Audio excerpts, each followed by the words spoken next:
You're listening to Cornerstone West Los Angeles.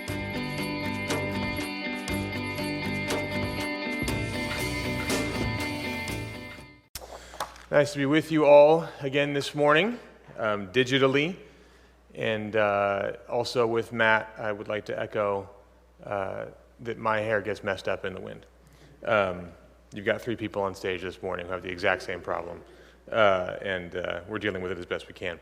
We are going through the book of Colossians, and what we're doing is asking this question, what are the basics of the Christian life? That's what we're trying to learn from Colossians, because we've said those basics are really the most important. They sort of shape everything else, because the most important part of a building is really the foundation and the framing. At some level, if you're building, a structure, everything else is just kind of decoration. That foundation and the framing, the building out of the shape of the building, it's going to determine how strong the building is, how stable it is, how many rooms it has in it, how it looks from the street. Almost everything is determined by those basics, those first basics. So that's what we're doing in Colossians. What Colossians is teaching us is what are the basics of Christianity? What are the basics of the Christian life? What are the big main things that are going to keep it stable, that are going to keep it secure, that are going to shape the way it looks, that are going to determine almost everything about it? What are those basics? And what we've seen is that those basics revolve around Jesus Christ, around who he is as God in the flesh, around what it means that he died for us, around how that colors our view of ourselves and others and the world around us and our future. There's sort of a glory and a humility here. There's a hope here that's fundamental, that's shaping, that's basic to what it means to be a Christian. And those are the things then that stabilize and shape the Christian life. So, paint it whatever colors you want, hang whatever you want, move the couches in different spots. At the end of the day, those things aren't going to shape it. They're not going to keep it standing in an earthquake. It's these basics that revolve around Jesus that keep things standing and stable and give it the shape that it has. And in chapter 3, which is where we've been, what Paul's doing is trying to apply this to our lives in a really direct sort of way.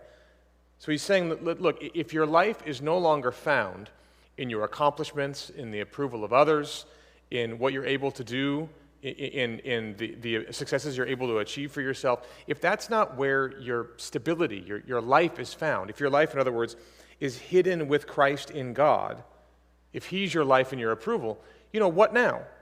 And so what we've seen is, he says, it's going to do several things. You're going to relocate your focus. You're really going to be putting your eyes on things above, where your real life is now. Your focus, your hope, the meaning of your life is on Christ, not on other things. And that's going to then sort of have this fallout where you're prioritizing different things in your life. You begin to prioritize repentance, this putting to death of things that don't correspond with that newness of life, these things that pull your focus off and therefore sort of deaden you to that new life you have. You're going to, in place of that sin, we talked about this last week, you're going to put on sort of the characteristics of Jesus. You're going to live in his culture and his economy. So you're going to have love as kind of the baseline shape of your life. It's going to fall out in these virtues Scott talked about, compassion, meekness, kindness, these sorts of things. And all of that is because your life has been relocated. These are the basics, the shaping elements, the stabilizing elements. And now, here's the thing.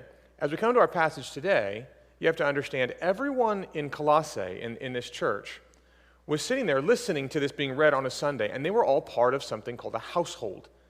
Now, today we don't really use that word that much until COVID, and then it was just like, who you don't wear a mask around. But a household back then had this very specific meaning. Society was made up of these households. They were the basic building blocks of what made a society. So it wasn't individuals. Like us, it's kind of made up of individuals that sort of connected in different ways with different people to form these groups, and that's how society is. No, back then, the basic unit was a household, not a person. And these households were basically built of, heads of household, fathers who were married, and then children, oftentimes extended family, and then domestic servants as well. Every household involved a family, children, extended family, and some kind of domestic servant. And they grew rather big, so it wasn't just like, a mom, a dad, and 2.5 kids. There's all these people that are in the household, and every household had this, this head, the pater familias, the head of household, typically the oldest male.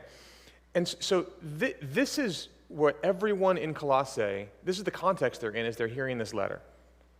part of their identity, part of how they understood themselves, was woven into the idea of being part of this household, what role they played and position they had in this household. And so for them, as they're hearing this, the logical next question is, what does this do for my life tomorrow morning?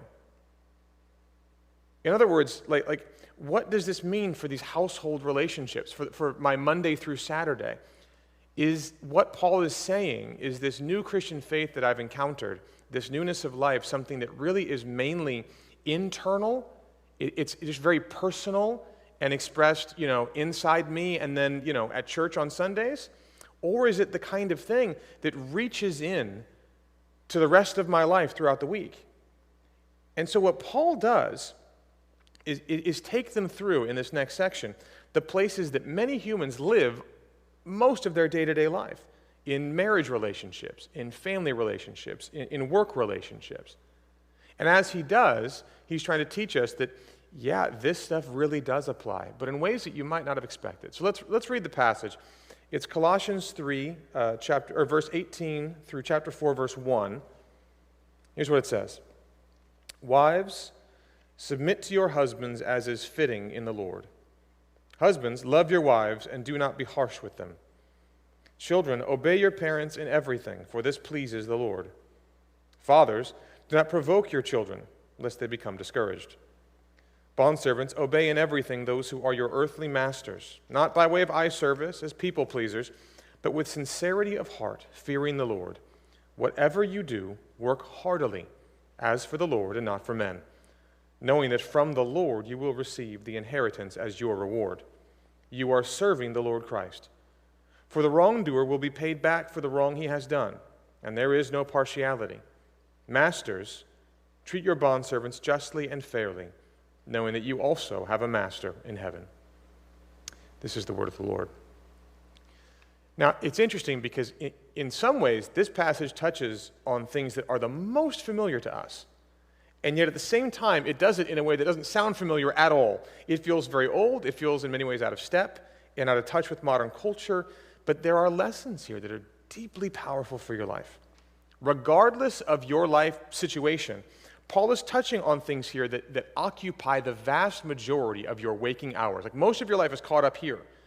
And so, in other words, if you want to see the newness of life that we're talking about in this book touch down where you spend the majority of your life, if you don't want this idea of cosmic redemption, of deep spiritual transformation to be restricted to 5 or 10% of your life, but see it actually flesh out in all of it, then we have to learn what Paul says here. We have to hear this.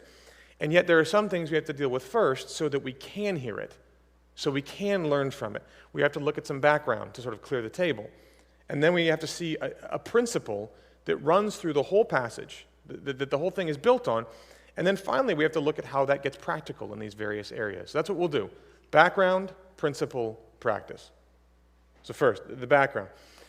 Their background is very different from ours, and in many ways, this is one of the places where you see it cast into relief. You see it the clearest here.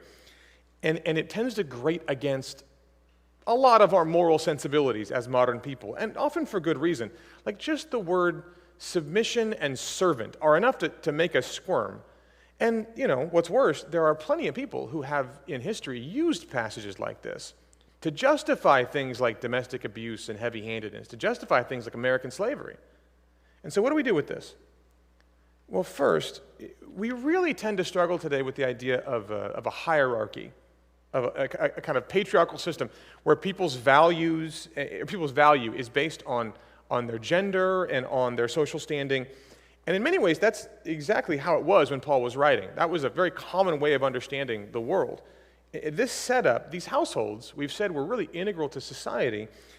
And so imagine, if these are the basic building blocks of what makes society function, what's going to keep everything together, what you're going to end up having is a lot of advice running around about how to keep these households running well. And you did.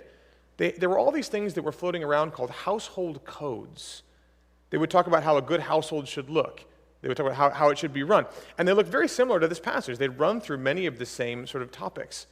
And they would talk about how these different people in the household should be conducting themselves to make sure the household was sound and secure and producing the society that we want.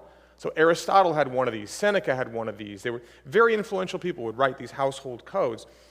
But what you'd immediately notice about them if you read them, we don't have time to read any of them but if you were to grab one and read them, what you'd notice immediately is the way that they treated the head of the household, as the only person who really mattered, who had any genuine impact or influence or agency in the house.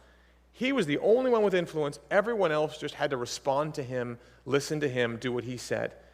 And so when you read these household codes, it's the head of household alone who's given instruction. It's always, okay, head of house, here's what you tell your wife to do, here's what you tell your kids to do, here's what you tell your servants to do. And that's how it would work. And it's in that setting that this passage shows up, and that's where you start to see some really marked differences. If you notice, in this passage, Paul always addresses what back then was considered the quote-unquote lower station, the less honorable role first. They're put first before the head of house, before the father in the situation. And what's more, they're given actual command. The fact that they're talked to at all is in some ways revolutionary. The people in the household, according to Paul, differently from the way they were conceived of in the culture of the day, are not just pieces and parts to be moved around by the head of household. They have their own identity as people. They have agency before God. They're equal before God, and we'll see more of that as we go. But there's another thing we have to deal with, and we have to deal with the fact that a lot of people look at a passage like this today and say, see, I told you, the Bible condones slavery. Because under the word bondservant, which is what you have in the translation here that we read, is the Greek word for slave. And there were people in the 1800s who used a passage like this and passages like this to justify slavery in America. A lot of churches and Christians would use that reasoning back then. But there's a reason why these translators translate the Greek word as bondservant, and that's because scholars know today, it's pretty clear that they know this. When we hear the word slave in English in the 21st century, we immediately think of New World slavery, of essentially the American chattel slavery system that dominated life in the 1800s and in some ways across the globe, and that was horrifically brutal. And historians will all tell you that, first century slavery, while not necessarily a phenomenal system, was very different than 19th century American slavery. The word slave in the ancient Near East would really when they heard the word slave, they would hear something much more like what we hear when we hear the word bondservant. Back then, we have to do this quickly, but the slavery, servanthood back then was not based on race. It ran across ethnic lines. It wasn't based on social standing. Oftentimes you became a slave because you were a prisoner of war. It was either, be killed or go serve somewhere. So you could have been a king, the son of a king, a senator, and you become a slave. It cut across all the social lines, all the ethnic lines. Every society had slaves of various other societies woven into their society. It was almost always temporary, not permanent. You could expect to sort of work your way out, oftentimes be freed, and continue to stay in the household by choice. It wasn't based on kidnapping. No one was sort of taken and relocated by force, save for prisoners of war. Education was greatly encouraged for first century slaves. A decent amount of slaves back then had more education than their masters because in a large household with many servants, they would perform very sensitive, very important functions in the household. Servants were the doctors, the teachers, the writers, the accountants. They owned property. Slaves back then had rights. They could sue their masters. They could take them to court for not giving them the rights that they were due. So back then, these servants weren't considered property alone. They were part of the household. That's why they're addressed here. They're part of this household unit. So first century slavery, while not being a great system, was not nearly as brutal as what we often think of when we hear the word slave. And so the translators here are trying to help us get the right picture when we hear Paul in the passage. So they say, let's call it bondservant. Now, we have to go over that, mainly because of the place we are in history. We can't hear what they heard on this side of American slavery unless we do this sort of background. But there's more we have to say, because what you see here, and what's really important to notice, is that it's Christianity itself. It's actually what Paul says in passages like this that plant the seeds for slavery's ultimate demise. F.F. Bruce was a New Testament scholar, and he said, The New Testament brings us into an atmosphere in which the institution of slavery could only wilt and die.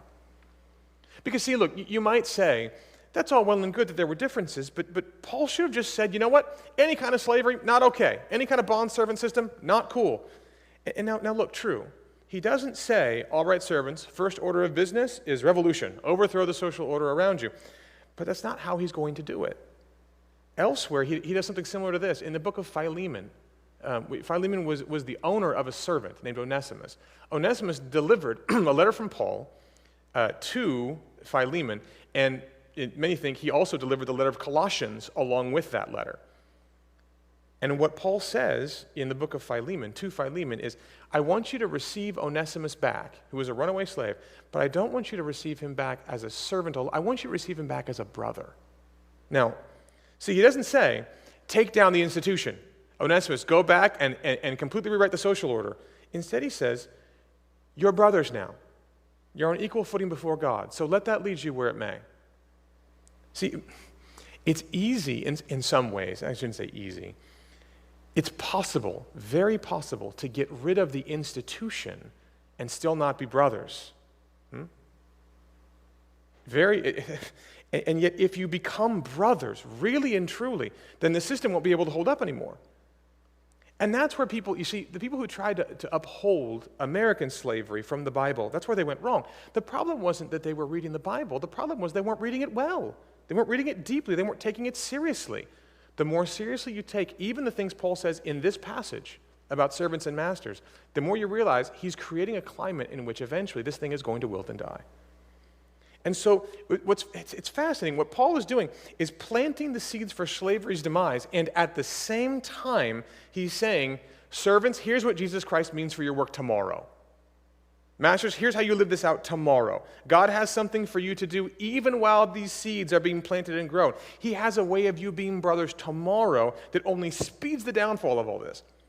And amazingly, servants, wives, and women, people in that society who were considered less honorable, less influential, less valuable, they flocked to Christianity. Some people think that the reason Paul spends so much time on servants here in this passage is because there were so many servants in the church at Colossae.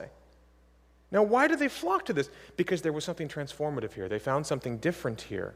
They found something that told them that they and their masters were on equal footing, that they all had dignity and worth and value in these various roles that they're playing.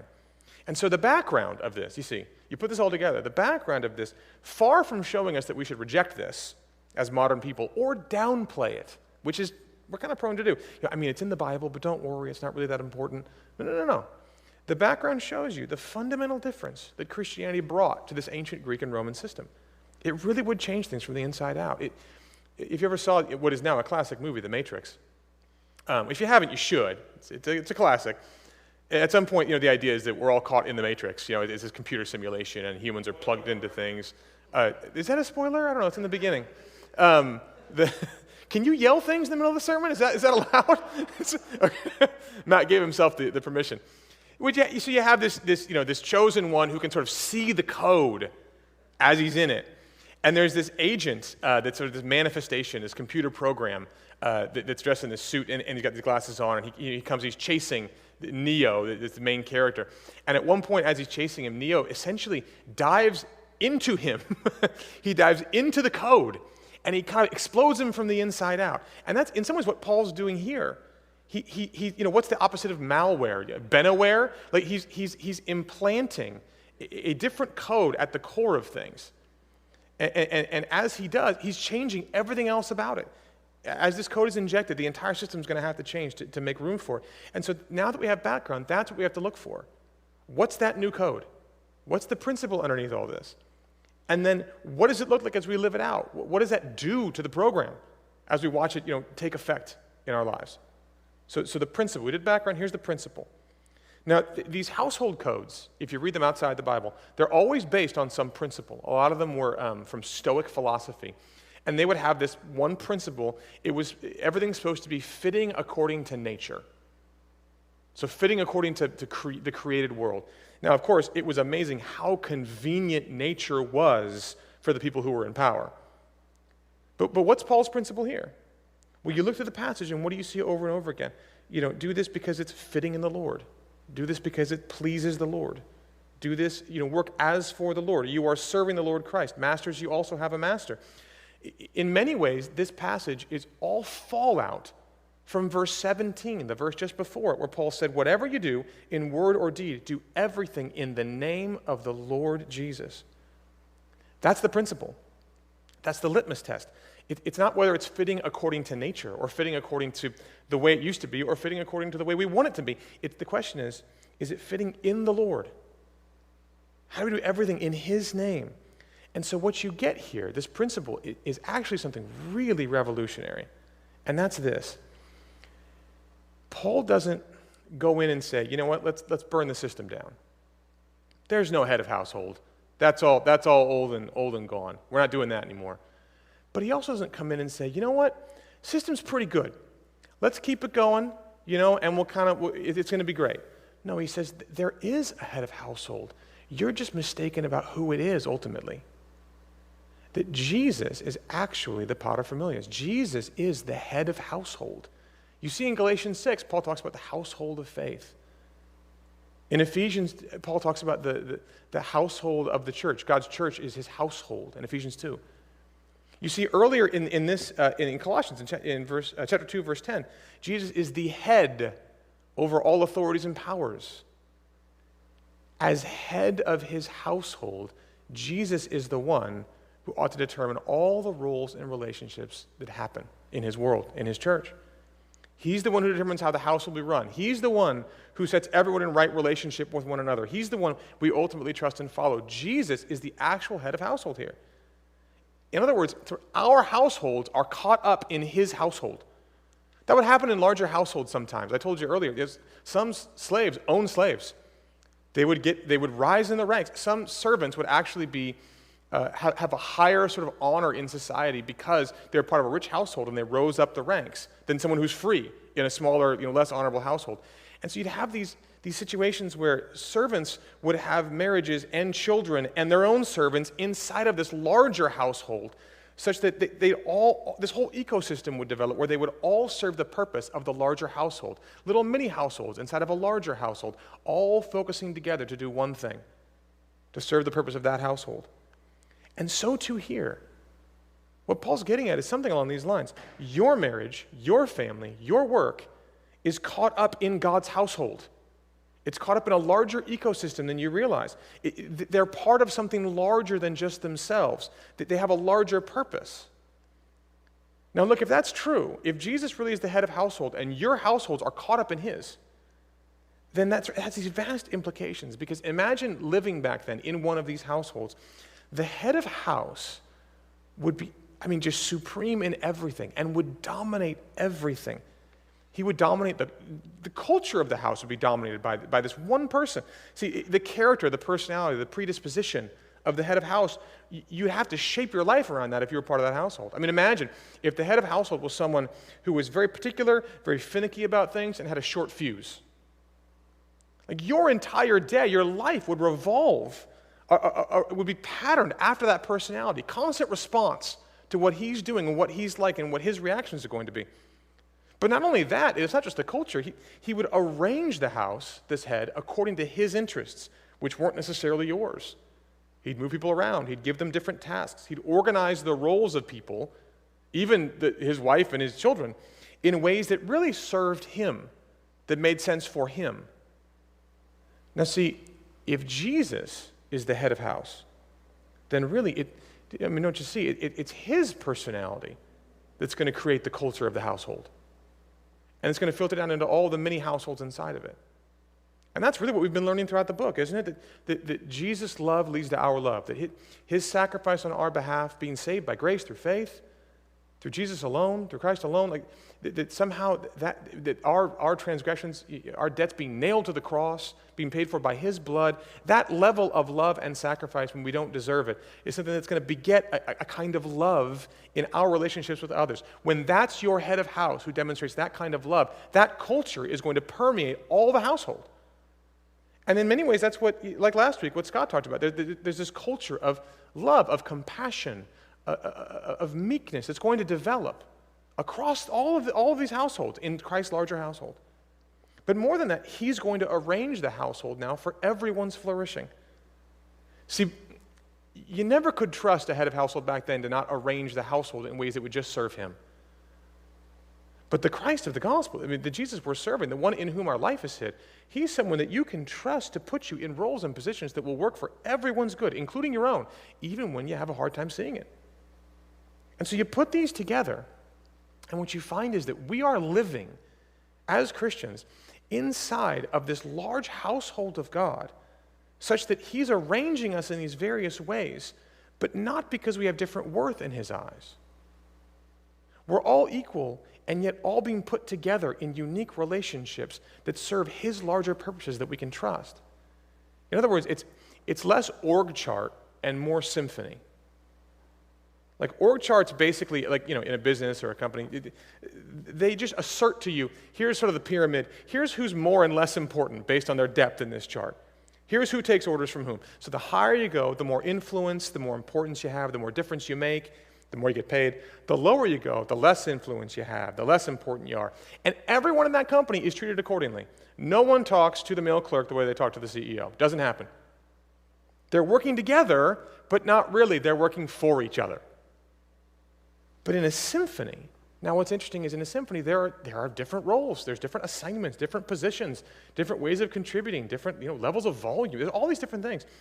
And yet none of those differences are tied to importance or value or influence or contribution. The violins don't look at the cellos and go, I don't know, you're kind of big. Like, I don't know, are you really string instruments? Like, no one does that. The piano and the violin don't look at, Beethoven saying, yeah, but which one of us is better? That's not how, I don't know, what's better, orange or green? Like these questions don't make sense inside of this understanding that we're talking about how things contribute together, as opposed to their inherent worth or value or importance. And that's what we begin to get here. Everyone has a role to play. There's a deep equality among all people because everyone's pulled to the one ultimate head of house, to their ultimate master. And in all of this, that culture, that posture of love and self-sacrifice is at the heart of whatever position you're in that system, in that household that Jesus is making. Now, that's the principle. Do you see? Jesus is the head of household. His culture permeates. He's the one who organizes, and it's for everyone's good. Now, do you see what you got to do that first? Now we can go to specifics. If you just break these out and go, okay, well, here's how marriage works, and here's how parenting works, and here's how it works, it's not the same. You have to see this first. And so now let's go to these specifics. Okay, so now the first thing we got to ask, the very first question we have to ask as we go to practice is this. The people who were hearing this, in many ways, this household system that they were a part of, their household, it was so baked into their identity, to their week, to their life. At some point, it would have been quite easy to never even ask, what difference does Jesus make to these things? It's so normal, it's so routine. It's like a fish, the water you swim in. And in the same way, for many of us, we go to work, we go to school, we go home, we talk to our roommates. We have, maybe you're a parent, maybe you're a child, maybe you're married. You go through your life, and you just kind of do it the way you do it most of the time. It's the water you swim in. But right off the bat, this principle tells us to ask one very practical question before we go anywhere else. How does Jesus, as my head, as my head of household, how does he impact my day-to-day life at work or at home? It's not always a question that comes to mind, but it should. That's the code he's injecting. How does this code change, alter, adjust the normal things that I do in my day? The very first practical question, and you could probably do a lot with that, just sitting down for 5 or 10 minutes and going, how does that happen? What would change? But more than that, Paul goes into these specific institutions, marriage, parenting, work. He starts with marriage. Wives, submit to your husbands, as is fitting in the Lord. Husbands, love your wives, and do not be harsh with them. Now, you bump into the word submit right off the bat, and here's the thing with the word submit. Whether you love it or you hate it, you probably don't understand it.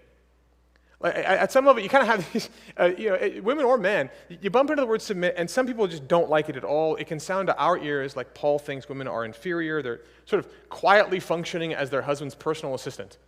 You see images of June Cleaver, who, if you're, I don't know, under 30, that's an old TV show.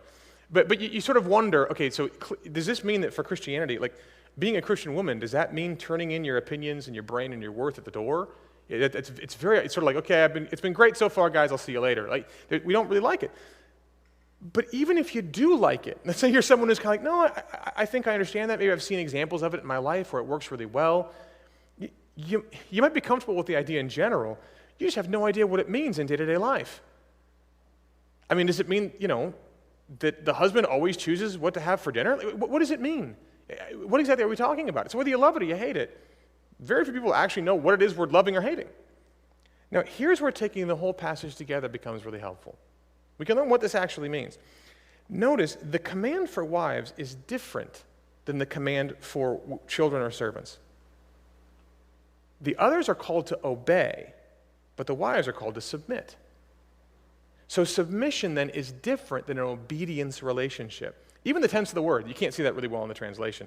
It tells us something about this. Submission is a kind of voluntary choosing to trust. Wives aren't supposed to submit to their husbands out of inferiority or out of fear or out of some requirement placed on them by someone else. Women in the Bible, if you read the Bible, you'll notice, women in the Bible are not pawns in someone else's game. The Bible is consistently portraying women as capable, strong, active participants in what God does in the world. That's the constant tenor of Scripture. And so submission isn't just like doing what someone else says. It's something deeper. It's a voluntary choosing to trust. So, in other words, it's not so much like a military image. Captain tells us, the private, go do this, and the private goes and does it. It's not so much like a workplace image. The boss says, go do this, and the employee does it. It's more like a dance image, which if you know me, I'm very well versed in dancing. Think ballroom dancing. In ballroom dancing, one person dances lead. You can't have two leads. It won't work. The dance will fall apart. And yet, if you talk to the dancers themselves, you'll know immediately that's not a simple thing. The leading and the sort of, if you want to call it submitting, it's dynamic. There's a constant nonverbal communication on both sides. Both are active participants in what's going on. The one dancing lead is always informed by the actions and reactions of his partner. In that way, submission is deeper than actions. The leader isn't like shouting out commands, left foot forward, right foot back. That's not how it works. It's a posture, a dynamic, a way of relating to one another, such that when you look at good dancers, there's never a point where you look at ballroom dancing and go, oh, see right there? That's where he was leading. And see, she submitted right there. That's not how it works. No, you can't see it like that. It's not just an action step. It's not something you do once in a while. It's a way of relating. And so submission then, if you understand it this way, it becomes very affirming, not demeaning. It's very active, not passive. Submission isn't, in other words, about what you don't do. It's about how you participate in the dance of marriage. How you get involved, how you provide feedback, how you bring all of your skill and gifts to the table and use them in the dance you're dancing. So, what does it mean then? What does it look like to submit? Well, it looks like, it looks different all the time, but it looks like talking and engaging and planning and participating. And you ask questions, you push back on ideas you aren't sure about, and you're intimately involved in everything the both of you do as partners. And as that happens, you have this posture of submission, a posture that looks to your husband as the one who dances lead. And that shows us something about the husband's role too here. He talks about the husband needs to love and not be harsh. Love is a self-sacrifice. It's a leading your partner well in the dance you're both a part of. Now, just really quickly, to not be harsh. And we got to be really clear, because sometimes it's not as clear, and people have used these things in weird ways. This passage, as well as the entire Bible, clearly and definitively rules out any kind of domestic abuse. Any kind whatsoever. Just be really clear. If a man ever hurts or exploits his wife, or any woman, he has denied the gospel, he's on the wrong side of God. Just absolutely clear. If that's happening to you, or if you know that that's happening to anyone, let us help. Call the authorities first if it's physical. Call them if you think you should. But for everyone, there's hope and healing in the gospel. Let us help. But let's just get that off the table right now. Because clearly not being harsh rules out abuse, but it also shows us that any kind of selfish assertion of power, any kind of manipulation, any kind of attempts to be dominant or coerce actions, even trying to leverage the Bible selfishly to do it. That's not what being a husband's about. You're a bad dancer if you just sort of push and shove your partner around the dance floor. That's not what dancing is. So what you have here, it's not selfishness, it's love. Not harshness, but gentleness. What that requires then is a knowledge of her, a care for her, and above all, a sense of responsibility to help the both of you do what God has called you to do. And what's really fascinating is, above even all of that, they're both submitting to the music. It's kind of the thing with dancing. You have to actually dance to the music. There's a beat, there's a rhythm, there's a melody over all of this. There's a higher household. The husband's loving self-sacrifice, the wife's loving submission, they're both submitted to the music of Christ. They both have a larger purpose. What's really funny about this is that, Jesus was single, and Paul's writing this as a single guy. You wonder sometimes if he goes to the synagogue or, the little small home church, and some of the folks come in and say, why aren't you married yet? And how he answered that question. He was a single guy. He's living as a single person. And yet he's got a vested interest in marriage. Now, why? A lot of people listening right now, you're single. Why in the world would you have a vested interest in marriage? Because marriage isn't just about married people. Marriage isn't an end in itself that way. Marriage exists for the sake of others, for the sake of God and the gospel, for the sake of the larger household. And in that way, my marriage, if you're single, is for you as well as it is for me. It's about something bigger. Now look, if it's about something bigger, about the purposes of God's household, does your marriage, if you're married, look different because you're a part of Jesus' household? Does it have something to say about Jesus to those around you? Does the dance of your marriage express that? If there's not, just remember, Jesus' household is run by grace. He's present to forgive and help you grow towards this. But that's what Paul's talking about. Your marriage exists inside of his household. It's part of his arrangement and his love and grace and culture. Does it show that in the way it dances to the people around you? After that, he goes on to family. Children, obey your parents in everything, for this pleases the Lord. Fathers, do not provoke your children unless they become discouraged. Now, obviously, we could take all these and run with them for a long time, but we don't have time this morning. He starts with children, and he says, I've heard something once, several times, something along the lines of, I remember how little my dad knew when I was 16. And now that I'm 36, it's amazing how much he's learned in the last 20 years. At some point, it's very easy as a child to think that you know more than your parents. It's kind of part and parcel of growing up in some ways, is navigating the idea that I'm becoming an adult and they're adults. And the children in view here are typically young, hence the word obedience. But the principle underneath that Paul's reaching for, that stretches all throughout the scriptures, is that parents are always to be honored by their children. Which means if you're young, and if you're listening to this, like my kids are, hopefully on the couch quietly, you should obey your parents. The idea is that we actually do know something, that we really are looking out for your best interest, that we genuinely do love you, even if you don't understand that perfectly at the time. If you're young, if you're in your parents' household, honor them. They really do care for you. But always, there's a posture, even if you're older. And as you get older, some of you are listening to this, as you get older, there's a posture of honor, not arrogance. As you age and become more capable, you want to honor, not be arrogant. Why? Because whether you're in elementary school or you're driving a car, you're a part of what God has for your family. You're a part of that purpose. Now look, I'm talking about relatively good households that aren't full of abuse, and the same thing about domestic abuse in marriage applies here with kids. If you're being hurt, you talk to somebody. If you know of someone being hurt, call the authorities. Not all households have parents in them that you really can trust to be fully loving in that way. At the same time, I'm also talking to a lot of households that I know in our church.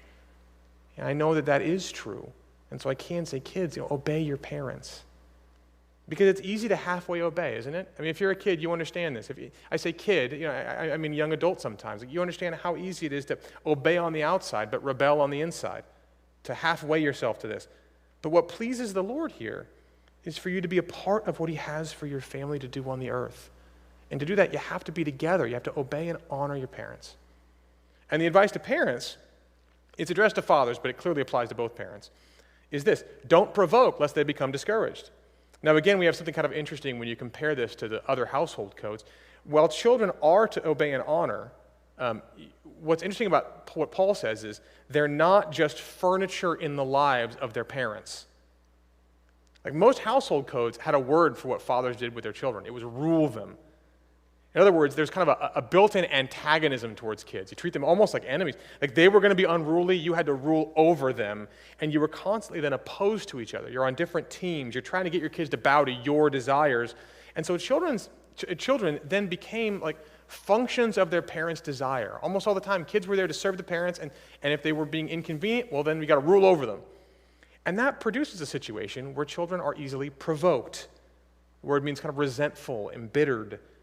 And that leads to discouragement because they end up realizing that either they'll never really be able to please their parents because it's just too much to do to be, perfect for them, or because they realize their parents don't really see them as people, just as props in their own lives.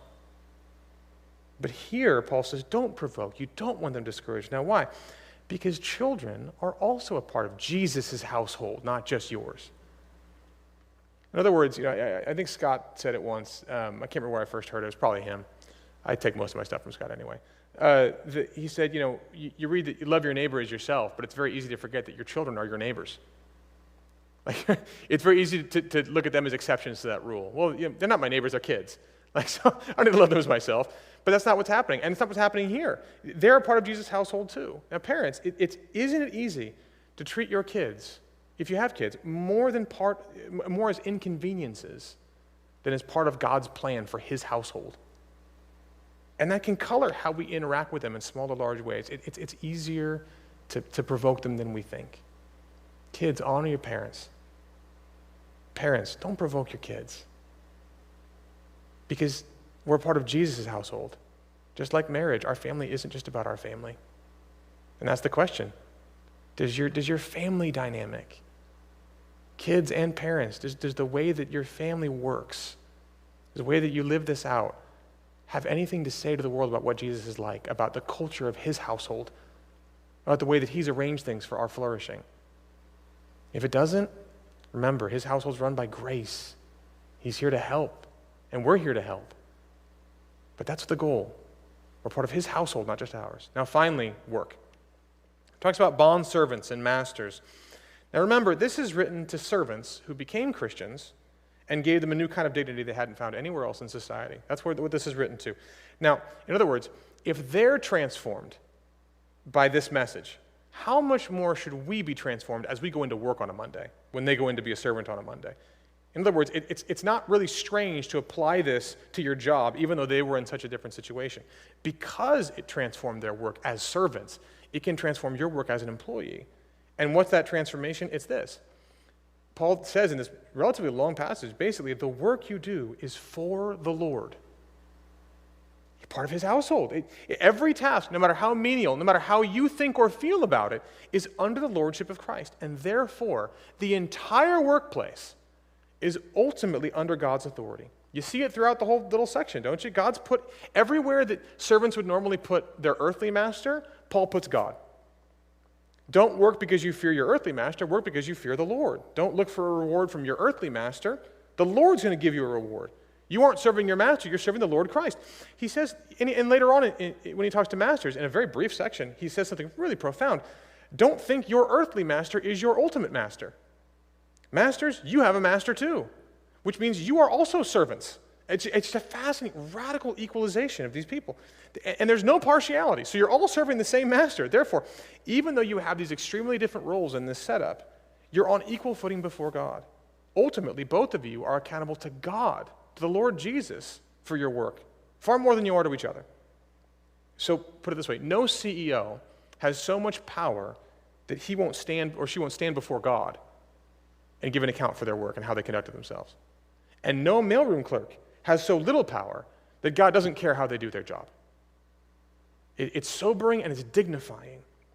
And all this is because essentially Paul says there's a new horizon over your work. You look up, the horizon is sort of as far as you can see. It's kind of the edge of everything that you have in your vision.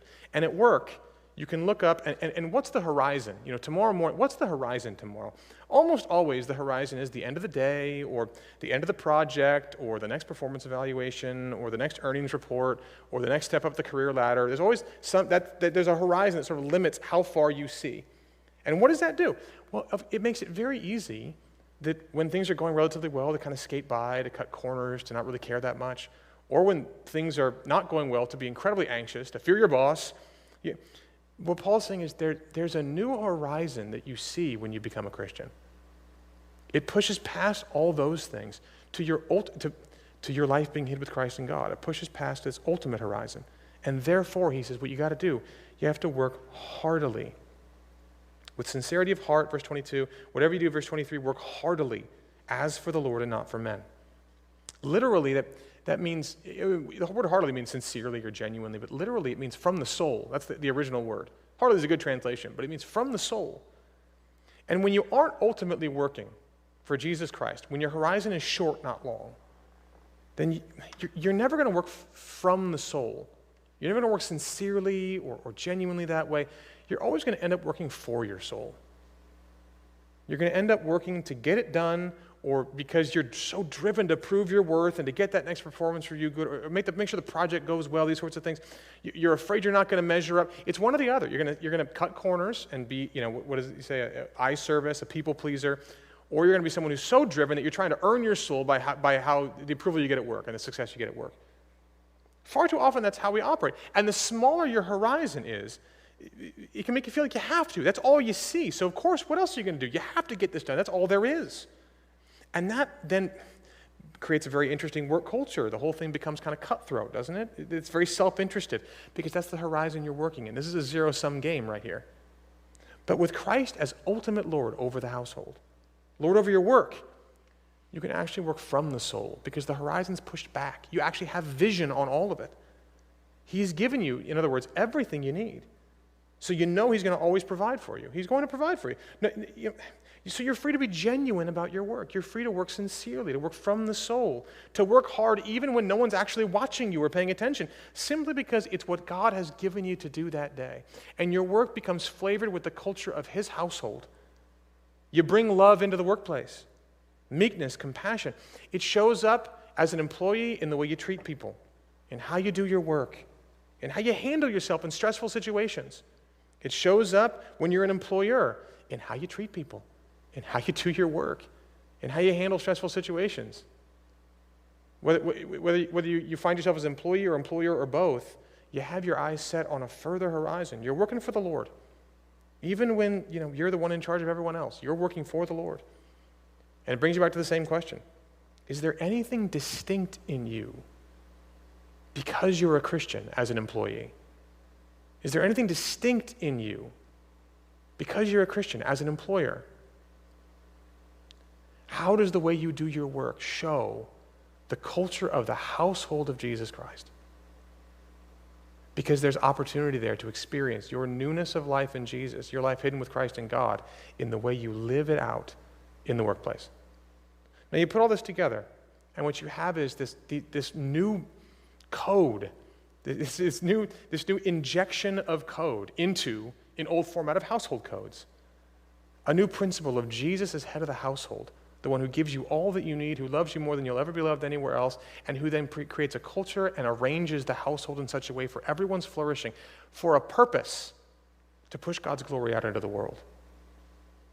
Oddly enough, in doing so, Paul is saying that Paul's addressing the relationships we have that you have the most quantity of time with. And it's interesting, the people it's odd, the people who you're closest with, who you spend the most time with, sometimes they might get the best of you, but they always get the worst of you. That's just kind of how it goes. And Paul is saying that these relationships that get the most quantity of time are the places our Christianity really should shine out, should have some resonance, should show up in these significant ways.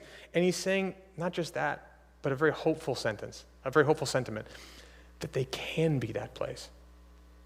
That the dance of a marriage, that the relationship of a family dynamic, that the culture of a workplace, the way you do your work and the way that you manage other people underneath you at work, These are the places, not just where people get the worst of people, where they get the best. Because you live in Jesus' household, under his culture and his love. Let's go be part of that household this week. Let's pray. Father, thank you for who you are and for what you've done. We give you our praise now that we live under a new head of household that is so kind and generous and gracious to us. Would you help us take that culture out into the arrangements you've put us in and live them well? We give you our praise in Jesus' name. Amen. Thank you for listening to Cornerstone West Los Angeles. For more information, please visit us on the web at cornerstonewla.org.